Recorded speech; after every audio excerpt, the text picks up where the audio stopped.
Portugal, o país que na era das grandes navegações foi o pioneiro e primeiro império global mundial. Estabeleceu colônias em boa parte da África, Ásia e, principalmente, o Brasil. E essas colônias foram responsáveis por fornecer diversos recursos naturais, tornando Portugal uma das principais potências do sistema comercial mundial. No entanto, essa dependência das colônias, além de políticas e acordos comerciais equivocados, contribuiu para a nação hoje possuir a menor renda per capita da Europa Ocidental, com 23 mil dólares, além da menor média salarial, com apenas 1.000 euros mensais, valor 70% inferior à média salarial de países como Itália e Espanha. Apesar disso, por ser porta de entrada do continente europeu, o país é membro de diversas organizações de destaque, como a União Europeia, OTAN e a OCDE. E nesse vídeo, vamos entender como Portugal saiu do protagonismo da era colonial para a estagnação econômica do século XXI, apresentando os problemas e desafios dos portugueses para o futuro.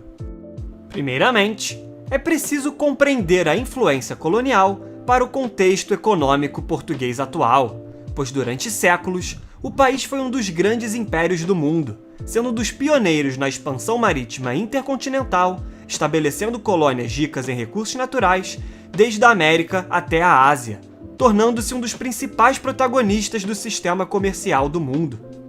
Contudo, o que deveria ser positivo para o Império Português, a longo prazo trouxe prejuízos, pois desenvolveu-se uma enorme dependência dos recursos materiais das colônias, o que fez com que Portugal investisse mais nas colônias do que no próprio país. Além disso, a manutenção de regiões como Angola e Moçambique, que perdurou até 1975, quando se tornaram independentes, representou um gasto elevado para Portugal, principalmente pelas despesas militares contra as guerrilhas. Tais fatores, junto de diversas guerras dentro do continente europeu, um baixo nível de educação em relação a outras potências europeias e a ausência de uma transição para a industrialização durante a Revolução Industrial, fizeram o país ir gradativamente se endividando e perdendo a relevância dentro do continente europeu, declarando falência 2 vezes, em 1892 e 1902.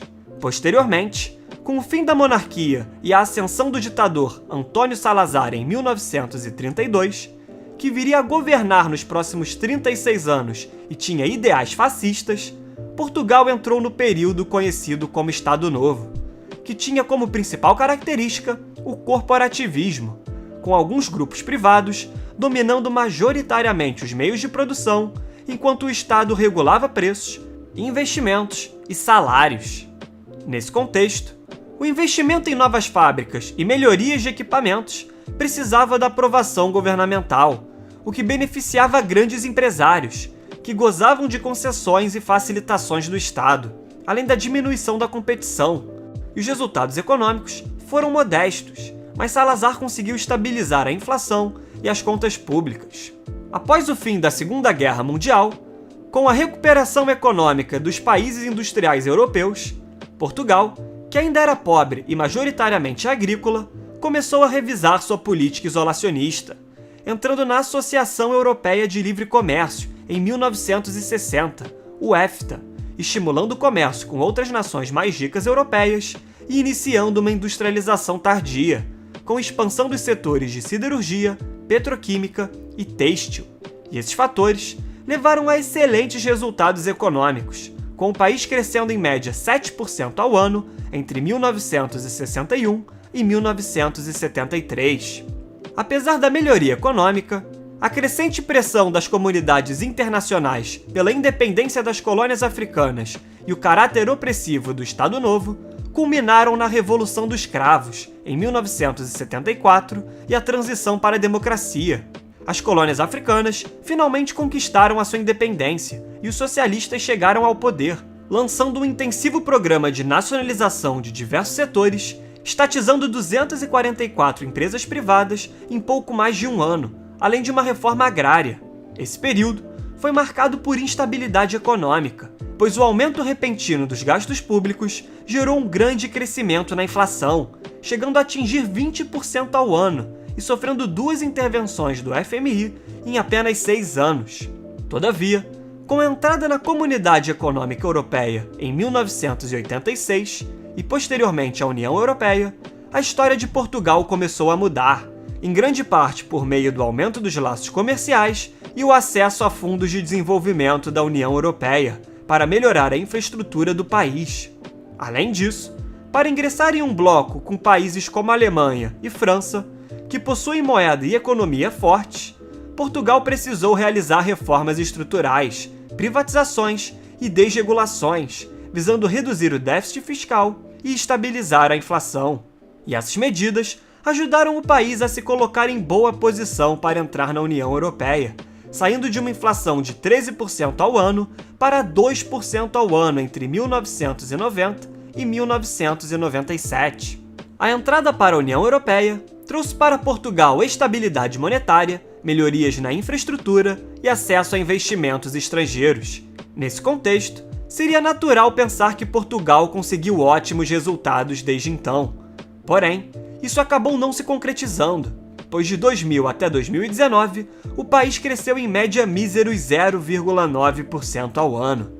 Um dos fatores relevantes para essa estagnação econômica foi a perda de competitividade em relação a outras economias da Europa Central e da Ásia, tanto pela adoção de uma moeda forte, como pelo mercado de trabalho rígido e a produtividade estagnada, afastando diversos investimentos estrangeiros.